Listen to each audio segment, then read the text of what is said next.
pour l'Église catholique. Lui, musulman, lui, il n'est pas catholique, il est né musulman, lui. Mais il est orthodoxe. Il y a 400 millions d'orthodoxes, comment faire? Il y a 500 millions de protestants. Tu te fais massacrer. Comment veux-tu que nous, si on est catholique, on parle là-dedans? Mais t'as tout le monde contre toi après. Ça va plus. Alors, le seul mieux, c'est la Bible. Ça fait autorité de foi. Ah oui, alors ça, la Bible. Alors, toutes les données, que ça soit les plus simples. Du Seigneur, ça. Regarde, si tu prends l'extrême onction, par exemple, tiens, l'extrême onction, je te mets une idée. L'extrême onction, qui habille l'extrême onction? Qu'est-ce que c'est l'extrême onction? Alors, l'extrême onction est un donné de l'Église. Pourquoi? Elle est donnée aux malades, surtout aux mourants. Oui. Voici la pratique de l'extrême onction. Alors, l'extrême onction doit être faite avec de l'huile d'olive, bénie par un évêque. Le joli sac, le nommé l'huile pour purifier. Alors, l'huile d'onction est pratiquée sur les 5 sens du malade. On mettra dans une chambre, une table, sur laquelle on mettra un drap blanc, avec un crucifix, 2 bougies allumées. On mettra un plat d'œuf, avec des mie de pain et des boules d'aloès, dans lequel l'évêque va se laver les mains. Avec l'huile d'onction bénie, il fera pour pardonner les péchés véniels et ensuite les péchés mortels. D'après ce qu'il a vu, les péchés seront pardonnés. Alors, il est question de vie et de mort si on ne fait pas l'extrême onction. Mais qui donne cet article? Où c'est apparu ça? L'extrême onction, par exemple, on trouve, ça a été apporté, alors ici, la première fois qu'on trouve, c'est en 850, au concile de Pavie. C'est seulement en 1160 que Pierre Lambard, qui voulait que le moyen, que la dignité des évêques soit respectée, au XIIIe siècle, allait donner comme article de foi Hugo Saint-Victor. Au concile, il le sacrie, et article de foi dans le catholicisme en 1439, article de foi officiellement. Tu t'imagines, l'extrême onction, ça vient en 800, accepté en article de foi. Que ça soit l'extrême onction. Maintenant que ça soit la tonsure des prêtres. Alors regarde, c'est pour te dire, je te dis ça. Regarde, je vais finir pour te dire ça. Il y en a de moins qui sont tondus. Mais bien sûr, regarde si tu mets, regarde voir, l'Immaculée de Marie. Bon, si tu mets maintenant le culte des images. Alors, si tu mets les successeurs de Pierre, c'est en 400 et en 461.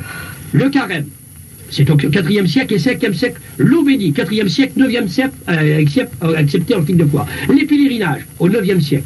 Les livres apocryphes, ils ont été acceptés en 1870. Hein, d'accord. La procession a été acceptée en 468.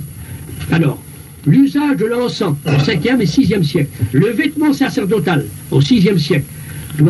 Les évêques de Constantinople prennent le titre des évêques universels, qui veut dire les papes. C'est en 600 qu'apparaît les papes, le souverain pontife. Et je ne sais pas si tu connais ça, je veux te le dire. Parce que je m'excuse, j'ai étudié dans l'Église catholique. Ben oui, tu sais pourquoi on appelle les souverains pontifs? Les pontificats. Oui, faut que tu chasses ça, faut que tu connaisses ça. Pour toi qui es catholique, faut que tu connaisses ça. En 200 ans avant Jésus-Christ, il y avait des prêtres consacrés qu'on appelait les pontificatus. C'était des constructeurs de ponts. Pontificatus, c'est du mot latin. Ils construisaient des ponts pour apaiser les dieux, traverser les rivières. Il y avait des dieux de contrée en ce temps-là. C'est bien la mythologie romaine, la mythologie grecque, Jupiter, les dieux de la guerre, tout ça. Alors, Jules César, en 58, a passé le Rubicon. Il a pris le titre de Dieu. Toutes les Césars, les 12 Césars étaient des dieux. Et il mettait les gens à mort. Je suis un dieu, non, mettez la mort. Et c'est en 600 que le pape a pris le titre de souverain pontife. En latin, pontificatus, qui veut dire Dieu. Et c'est en ce temps-là qu'il a pris le titre, le pape de Jésus. Il a dit, je suis le représentant de Jésus. Il a pris le titre le représentant d'une croyance, attention, pontificatus d'une croyance païenne, romaine, qui était pratiquée par des pontificatus, qui construisaient des ponts pour apaiser les dieux. Et que Jules César a pris ce titre en 58 avant Jésus-Christ, et en 600 dit non, maintenant c'est moi le souverain pontife. Alors c'est pour te dire, tu vois, où est la Bible dans cet acte? Où est le Seigneur Jésus? Alors que tu prends ça, maintenant, regarde, c'est seulement pour te dire, Seigneur, c'est pas pour abaisser personne, mais c'est pour te dire la vérité. Regarde-moi, maintenant, si tu prends les évêques universels, les papes, que tu prends la procession des évêques de Rome, le culte en latin, en 600, l'Assomption, bon, c'est en 1950, la messe, c'est en 900. Tu sais qu'est-ce que c'est la messe? Bon, c'est l'Eucharistie. L'Eucharistie. Qui a mis l'Eucharistie? C'est Jésus qui l'a institué dans la chambre haute. Hein. Non, l'Eucharistie, attention. Tu veux dire la Sainte Seine. C'est différent, le pain et le vin. Mais l'Eucharistie. L'Eucharistie, c'est la messe, quoi. Le pain et le vin, c'est... Bon, tu veux que je te donne le cours d'histoire? C'est deux espèces, le pain et le vin. Tu veux que je te donne le cours d'histoire? Oui. Au 9e siècle, Oui. Là, je te donne toutes les références, Seigneur, tout, je donne tout. Oui. C'est le moine Le Pacha, catholique bien sûr. Au IXe siècle, il a écrit un livre qu'il a dit, les deux espèces, le pain et le vin, c'est le corps même du Seigneur Jésus. Bon, il a dit ceci. Il en a fait un livre. Bon, ça a été discuté par Grégoire VII en 1080, par le XIe siècle. En 1200, des théologiens catholiques parisiens, parce que les Parisiens, c'est pas n'importe qui, hein, ont étudié, ils ont été à la compte du moine Le Pacha. En 1439, on a mis article de foi que l'Eucharistie, on a supprimé la coupe. Tu sais, la coupe, qu'on passait avec la coupe. C'est en 1439 qu'on a retiré la coupe sur l'espèce du pain et du vin. 1439, pas avant. Et on a mis l'Eucharistie. Et ça a été accepté en, retiens bien, en 1563, article officiellement dans l'Église catholique. Il a fallu près de 1000 ans. Voilà. Pour mettre 500 ans, c'est-à-dire de 900 pour venir en 1500, ça fait 600 ans. Pour mettre 700 ans, pour mettre l'Eucharistie. L'Eucharistie, bon, c'est un petit cachet. Si tu manges, bon, moi j'ai un livre de cardinal, je lisais tout à l'heure comme les amis en rentrent, ce cardinal, mais tu manges le corps même du Seigneur. Bon, maintenant, si je prends deux pères de l'Église, je te donne la référence, deux pères de l'Église, qui s'appelaient Athénas et qui s'appelaient Saint-Augustin. Saint-Augustin, c'était un homme du IVe siècle. Il dit ceci, et Saint Jérôme, trois pères de l'Église, Seigneur, quand on fondait l'Église catholique, c'était mieux. Il dit ceci, la Sainte Seine n'est-il pas un symbole du Seigneur? La Sainte Seine, dit Saint-Augustin, ce symbole du pain et du vin, donné à la suite de Jésus, n'est-il pas un symbole spirituel pour qu'on le célèbre de tous les temps? Voilà ce qu'a dit Saint-Augustin. Mais comment ça se fait que maintenant on dit non, il faut manger le corps et le sang du Seigneur? Alors, soyons logiques. Jésus a dit, celui qui mange ce pain et qui boit ce vin a la vie. Bon, si Jésus a dit mangez ce pain et ce vin c'est mon sang, c'est ma chair. Oui. S'il ne l'a pas dit symboliquement, de sang vivant, Jésus aurait bu son sang, il aurait mangé sa chair. Ça colle pas. Si tu es un homme instruit, comment veux-tu un être humain pour pas accepter ça? Bon, Jésus a dit je suis la porte. Il n'est pas une porte. Jésus a dit je suis une brebis. Il n'est pas une brebis. Jésus a dit je suis le chemin. Il n'est pas un chemin. Il a parlé symboliquement, le Seigneur. Alors comme il a dit ceci est mon sang, mon corps qui va être donné à la croix, il a présenté le sacrifice qu'il a à accomplir. À chaque coup qu'on célèbre la Sainte Seine, on se rappelle, comme dit Paul, 1 Corinthiens, chapitre 11, verset 23, on se rappelle que Jésus est mort, qu'il est ressuscité. C'est en mémoire de Jésus. Mais ce n'est pas le corps même du Seigneur. Il faudrait que le Seigneur, on appelle ça la transitation. C'est la messe, l'Eucharistie. Ça serait que le Seigneur revienne et qu'on mangerait le Seigneur. Tu vois, on serait des cabines humaines. Au contraire. Ah ben oui, mais c'est justement, les premiers disciples, ils l'ont laissé à cause de ça, mon frère. Il a dit, le Seigneur Jésus, il a vu dans Saint Jean. Oui. Il dit, je suis le pain de vie, descendu du ciel, celui qui me mange aura la vie. Et il y a même des disciples qui l'ont laissé à cause de cette parole. Mais là, ils n'ont pas mangé la chair, puisque Jésus était vivant. Oui. Mais Jésus leur donnait. Maintenant, ceci que tu dis, retiens, parce que là, je vais être doctrinal. Oui. L'évangile de Jean, chapitre 6, c'est l'évangile de Jean, chapitre 6. Celui, ma chair et mon sang. Voilà. Et les 70 disciples l'ont abandonné. Oui. Et comme il dit, mon père a mangé la manne dans le désert, ils sont morts. C'est ici le pain qui est descendu du ciel. Et pas ainsi. Et ce pain, celui qui mange, vivra éternellement. Et je le ressusciterai au dernier jour. Car ma chair est vraiment une nourriture et mon sang est un breuvage. Bon. Jésus parle ici, non pas de la Sainte Seine, mon frère. Il parle de l'œuvre de la croix, du sacrifice qu'il a accompli. Jésus, ici, présente le corps livré et son sang qu'il allait livrer. Il n'était pas mort, Jésus, pour le salut du monde. Et ça, c'est pas la Sainte Seine, c'est le sacrifice sublime de Jésus-Christ, le Fils de Dieu. Et les Juifs, ses contemporains, ne pouvaient pas accepter qu'un homme meure pour sauver le monde. Il a dit non, on a Moïse, non, on a la loi. Il dit, vous n'avez pas cru, Fils de Dieu, la parole est venue chez les ciels n'ont pas connu. Et là, l'Église catholique a mis ça pour ce passage pour la Sainte Seine. Ça ne correspond pas du tout à la Sainte Seine. C'est le sacrifice du Seigneur. Mais maintenant, en dehors de ça, le Seigneur a dit, faites ceci en mémoire de moi. Toutes les fois que vous en mangez, il faut, comme dit Paul, discerner le corps du Seigneur. Alors là, tu discernes, mais tu ne prends pas le corps du Seigneur, parce que le Seigneur, son corps est ressuscité. Il ne permet pas qu'il voit la corruption. Chapitre 2 des Actes. Il est monté à la droite de Dieu. Le corps du Seigneur, il est glorifié. Comment veux-tu que moi je mange le corps du Seigneur? C'est un symbole, comme dit Saint Augustin, je suis d'accord avec lui, Saint Jérôme. Et tu trouves ça, tous ces hommes qui ont mis, c'est un symbole, eh bien, il a fallu attendre au IXe siècle pour que le moine Le Pacha dise non, c'est le corps du Seigneur. Discuter, article de foi, on célèbre, on retire, on retranche le pain et le vin en 1439, et on fait l'article de foi, et officiellement en 1563. Mais il faut attendre longtemps. Alors c'est pour te dire, c'est en infraction que la Bible. Alors que ça soit la messe, maintenant, regarde, je veux te finir, regarde, les 70, que ça soit le culte en latin, alors c'est en 600, que ça soit maintenant la tonsure des prêtres, c'est en 1547. Maintenant, regarde, c'est pas fini. C'est pour te dire, toi, Seigneur. Mais, bien, bien. Maintenant, tu prends, disons, tout ceci, la papesse. La papesse, Jeanne, l'appelait. Oui, Jeanne, ou Jean, qu'on l'appelait. Ici, c'est la papesse. Elle a eu même un enfant, celle-là. Voilà. Alors, bon. Elle faisait la vie avec le pape de Constantinople. Moi, je te donne la référence d'un évêque, là, qui te met, bon, elle a été assassinée par ses propres parents. Ils étaient aussi avec elle. 3 fois, elle a été élue pape. Bon, maintenant, tu avais un autre pape qui avait 15 ans, il buvait à la santé du diable. Mais moi, je ne veux pas faire une article pour les papes, de dire que tous les papes sont mauvais. Donc, t'en as un autre qui a été élu 3 fois, il avait 10 ans, 8 ans, et puis après, il avait 11 ans. Comment veux-tu qu'il dirige le monde? La papesse, ça faisait la vie avec le pape de Constantinople. L'Église catholique passe sur silence. Mais ça, je te donne des références que c'est vrai. Elle a existé en 835. Oui, mais mon frère, mais alors, c'est pour te dire que toutes ces histoires-là, même l'Église catholique est en infraction. Et c'est pour ça que maintenant, ça se tient et ça se réforme. Mais il faut revenir à la Bible. Alors, en disant, les terrains, comme on disait, comme tu as commencé tout à l'heure, eh bien, les terrains, à savoir, en partant du Christ qui a accompli, de cette Église qui a au cours des siècles, mais de l'Église qui a varié, mais il y a toujours des vrais hommes qui ont resté sur le terrain de la Bible. Et c'est pour ça qu'on a dit, tu retrouves des hommes parmi vous, que des fois, et c'est forcé, parce que c'est pas en référence avec la Bible. Et crois pas que les prédicateurs ou les chrétiens, Seigneur, va t'en vouloir ou dire quelque chose, ou à lui, non. On est des amis.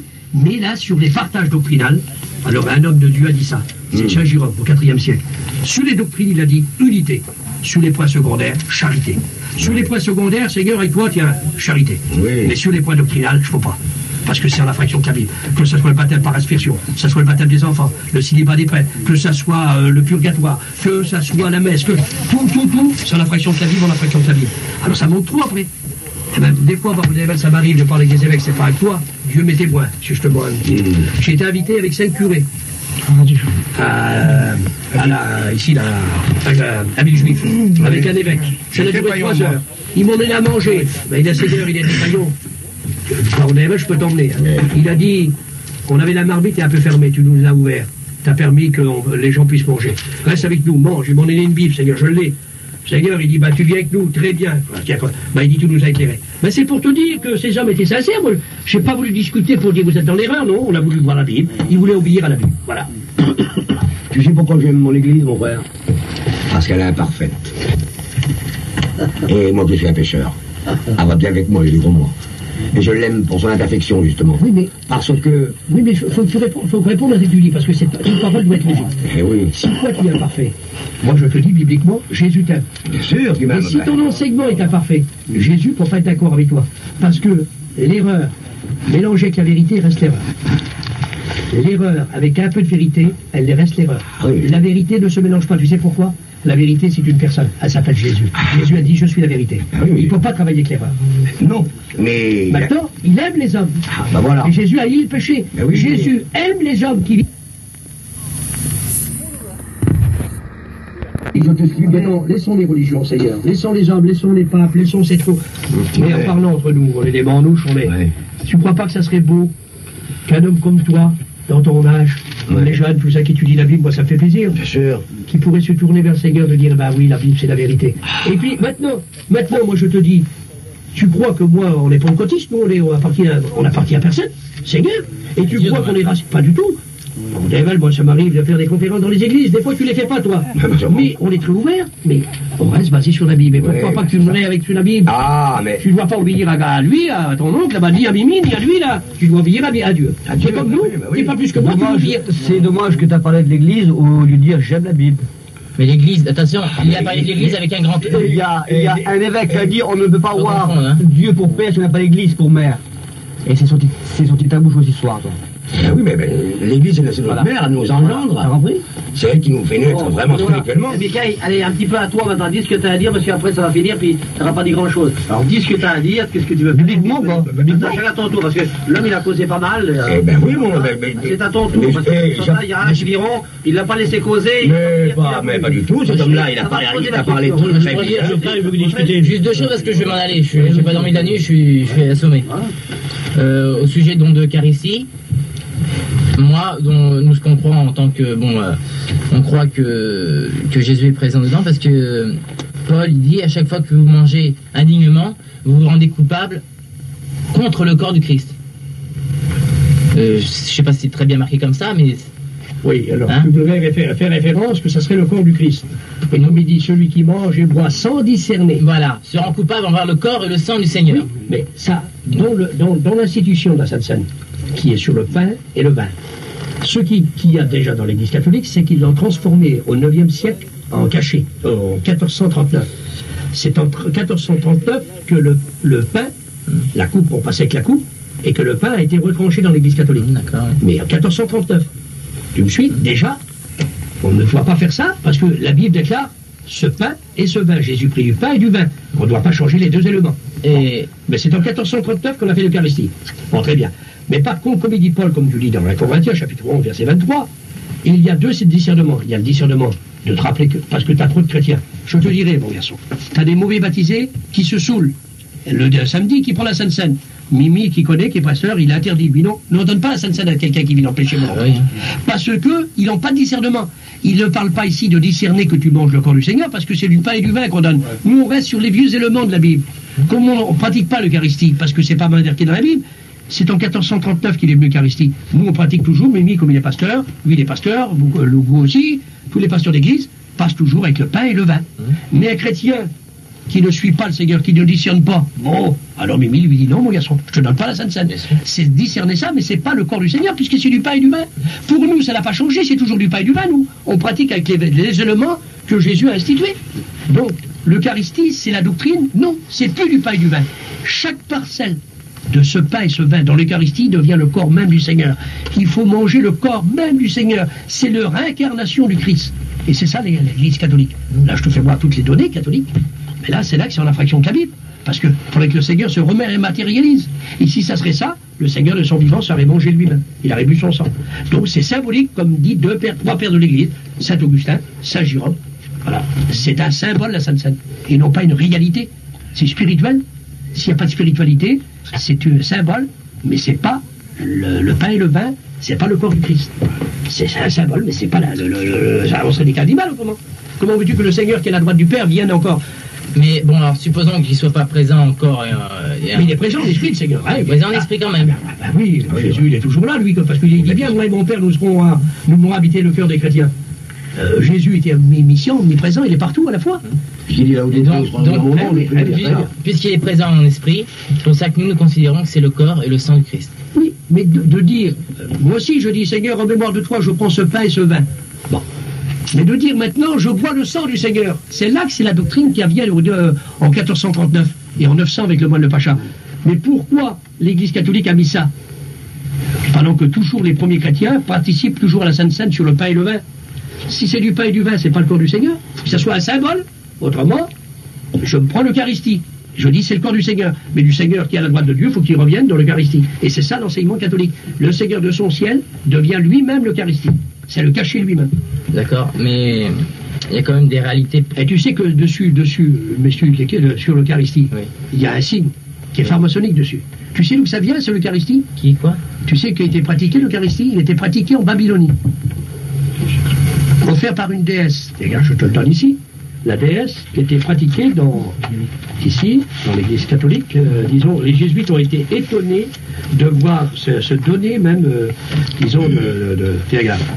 Toi, ici, là. Toi, tu lis ça. Tiens, regarde. Tiens, tu peux lire ça, c'est les jésuites. Toi, ça, c'est une déesse babylonienne. La mère avec l'enfant. Je lis fort, hein? Oui, tu peux lire fort. Les missionnaires jésuites au Tibet, en Chine et au Japon ont été étonnés de constater que chez ces peuples, le culte fait à l'équivalent de la Madone et de l'enfant était rendu avec dévotion comparable à celle que l'on retrouvait à Rome, la ville des papes. En découvrant les missionnaires qui étaient pratiqués avant Jésus-Christ, en Babylonie, même en Chine, partout, il y avait la mère avec l'enfant. Regarde, toi, c'est la photo de... Même les jésuites, tu sais que c'est... Ignace qui a fait les jésuites en France. Ouais, et là aussi, Michael, il est encore question de la déesse satanique, là. C'est Miramis. C'est Miramis, ah oui. Oui, ça c'est la déesse, ça. Ça c'est attention, c'est pas Marie. Hein. Ouais. Toi, ça, chez Jumeda, c'est une déesse qui représente, mais moi, c'est pas Marie. Marie, j'ai tout le respect pour elle. Mais cette déesse, c'était pas Dieu, c'était pas Marie. Elle rend pas culte. Mais c'est pour te dire, les jésuites ont été étonnés parce qu'ils ont copié là-dessus. Elle était avant, elle. T'as compris? C'est ça qu'ils ont fait le culte à Marie. Parce que là, de cette photo-là, C'est Miramis de Babylone. moi, chrétien évangélique, je dis ça, c'est pas Marie. Antoninus. C'est une divinité qui était célébrée ça monte 1500 ans avant Jésus-Christ. Mais eux, je l'ai pratiqué. Mais que l'Église catholique fait pareil, en mettant la Madone, en mettant Marie et son enfant, ils copent non pas sur la Bible, mais ils copent sur eux. Voilà. Et c'est là que je dis, je suis pas d'accord. Mais jamais je dirais ça, c'est Marie, moi. Et ça, c'est Jésus. Ça, c'est une divinité païenne, ça. Voilà. Mais comment ça se fait que les curés ont copié là-dessus, vous avez compris? Oui, mais c'est parce que, voilà, ils ont rencontré dans ces pays étrangers des gens qui cherchaient un vrai Dieu. Mais là, ils ne l'ont pas trouvé. Ils se sont forgés, inventés des dieux eux-mêmes.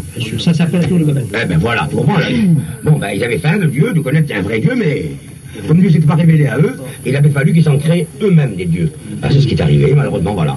Mais oui, alors, c'est pour ça que la Bible est la lumière, on voit que ces hommes ont fait des erreurs. Non, parce que les missionnaires n'étaient pas pour arriver dans ces pays-là. Mais bon, ils étaient ignorants, ces gens-là. Ben, ces gens-là étaient ignorants. Mais on voit que la Bible, ils étaient dans l'ignorance. Alors pourquoi les suivre? S'ils sont dans l'ignorance, ils ne sont pas un exemple pour nous. Ils ne sont pas un exemple pour nous. C'est ça qu'aucun... Ce n'est pas qu'on mal agit. Ceux qui ont bien agi, ils sont un exemple. Mais ceux qui ont fait mal, ils sont pas un bon exemple. Ah bah oui, on peut pas admettre leur faute. Mais c'est sûr. Je sais pas si nous comprenons. Bien sûr, je te comprends. Michel, dans l'église, c'est ça. Avec tout ce qui a été cité ce soir, Michel. Il y en a un qui tombe, se relève, c'est ça l'église. Qu'est-ce que t'en penses? Moi, ce que j'en pense, je prends la référence que Jésus disait au sujet des scribes et des pharisiens. Jésus et les scribes et pharisiens de l'époque, c'était les docteurs de la loi. Oui. Hein, vous êtes d'accord? Enfin, je connais pas trop, hein. Qu'est-ce qu'il disait Jésus sur les scribes et pharisiens? Race de vipères. Il traitait de race de vipères. Oui. Mais au peuple, il leur disait, écoutez ce qu'ils vous disent, mais ne faites pas comme eux. C'est pour ça que nous écoutons ce que notre Église, enfin, ce que l'Église catholique dit, mais c'est pas forcément que nous faisons comme eux. Oui, mais là, tu mets une référence entre les Juifs et toi. Faut pas oublier, Jésus n'était pas mort, mon garçon. Bien sûr. Là, le Nouveau Testament n'était pas institué. Jésus ne pouvait pas abolir. Il dit bien, je suis pas venu pour abolir la loi.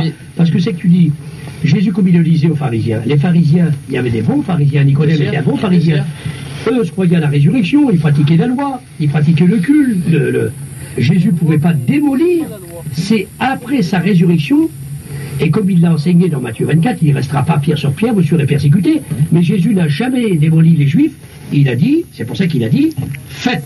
Parce que les Juifs apportaient la vraie révélation de Dieu, c'était le peuple de Dieu. Le salut vient des Juifs. Oui. Je ne peux pas mettre référence les scribes, les pharisiens, les contemporains de Jésus, le monde religieux qui étaient des Juifs, avec l'Église catholique, qui vient au IVe siècle. Parce que là, ce sont d'abord l'Église catholique, c'était l'Église d'État, qui était en d'ailleurs des Juifs. Mais là, ce sont les Juifs. Et nous, comme il a dit tout à l'heure, lui, il avait dit en commencement, nous, on sort de où? Du Moyen-Orient, comme je l'ai fait dire, de la Palestine. Et c'est les Juifs. Notre foi est basée, parce que la Bible, c'est les Juifs qui l'ont écrit. Et Jésus ne pouvait pas dire démolir les Juifs. Il devait les respecter, comme il a respecté la prêche à 30 ans.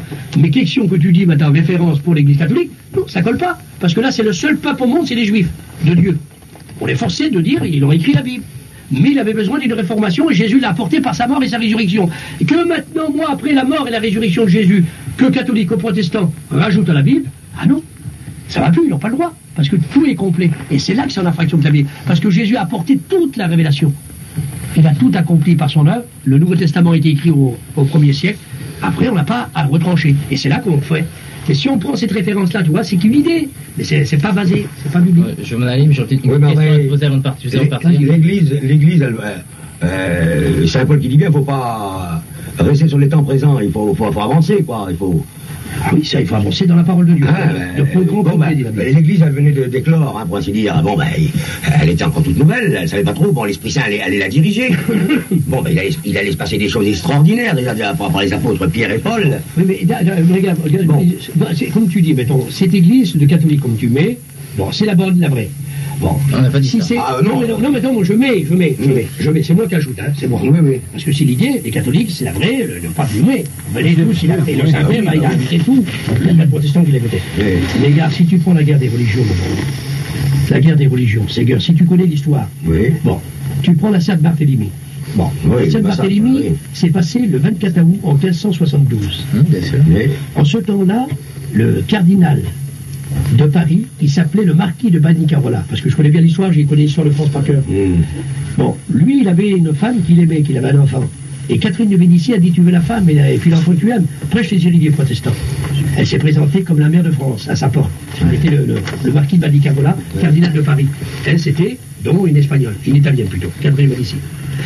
Eh bien, au nom de la croix, au poignard, et en épée en forme de croix, 3000 personnes, enfants, femmes, ont été massacrées le 24 août 1472. Ça, je sais qu'il y a eu un massacre. Bon, si on dit l'histoire, mettons qu'on n'est pas catholique et qu'on n'est pas protestant, si lui, musulman, il va dire, mais comment vous êtes de Dieu et vous se massacrez comme ça? Bon, maintenant tu prends Richelieu, vous obéissez à un coup de canon. Si tu prends le massacre des Huguenots, si tu prends la persécution de tous les temps, il n'y a pas vu. Maintenant tu as un livre, Vatican contre l'Europe. Tu vois des évêques qui sont des chefs de camp de concentration. J'ai tous les documents, moi, tous les documents de guerre, je les ai tous. C'est pour te dire, Seigneur, c'est les cheveux, bien comme ça. Alors, je ne veux pas faire un... Mais je dis, tous ces guerres, mais où est Dieu là-dedans? Ça a été la guerre. Par exemple, regarde, je te donne juste cette idée-là, Seigneur, c'est pas pour avoir raison, mais regarde, l'évêque de Londres disait ceci au temps de guerre. Tuez nos ennemis, les Allemands. Mettez-les jusqu'au dernier. Je te donne référence, elle est là, Seigneur, l'évêque de Rome. De Londres. Tuez-les jusqu'au dernier. Bon. Maintenant, tu prends le grand curé, le cardinal de Cologne, en Allemagne.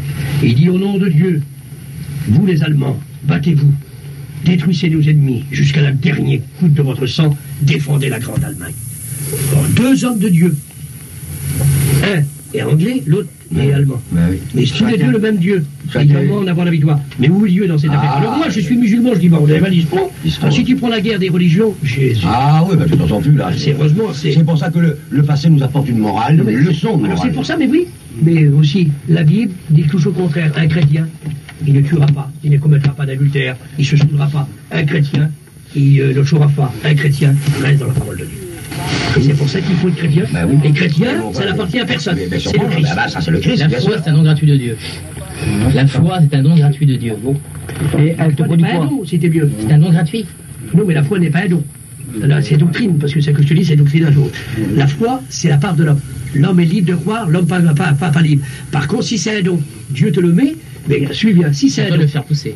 Oui, mais si Dieu donne un don à moi, pourquoi qu'il le donnera à moi et qu'il ne donnerait pas au Bajouk à côté? Si c'est un don, Dieu le donne à tout le monde. Si toi tu as des enfants, tu donnes un don à tous, on revient. La foi, c'est la part de l'homme. Dieu dit si tu crois, c'est conditionnel. Mais c'est pas un don, c'est la part de l'homme. La repentance, c'est l'amour n'est pas un don non plus. C'est Dieu lui-même. Qui c'est qui est un don? C'est la grâce, le cadeau du salut. Bon, mais toi, c'est doctrinal, ça, c'est des points. Bon, je demande une seule chose, par exemple, puisque je m'en vais, hein. Oui, vas-y, mon gars. Bon, alors, mettons, on va prendre les mots comme ça. Mais qu'est-ce que t'en penses après c'est qu'on a parlé un petit peu, là? Non, mais c'est pas pour avoir raison, personne, hein? Pas du tout. Non, pas du tout, mais c'est juste une question que je voudrais poser. Bon, moi, je suis catholique, hein, tout va m'en faire. J'ai conviction dans mes choses. Oui, voilà. Hein? Et donc, voilà, je suis allé dans une grande prière il y a samedi, tu sais, hein? Et j'ai reçu le don du Saint-Esprit. L'Esprit Saint est venu sur moi, je me suis mis à genoux, j'ai pleuré. J'ai demandé pardon à Dieu pour toutes les choses que j'ai faites. Et je me suis mis à parler en langue. Oh, c'est marqué dans la Bible, ça. Je me suis mis à parler en langue. Bon, et supposons que le Seigneur, maintenant, m'accorde des dons encore plus grands. Saint Paul le dit, aspire au don supérieur. Hein?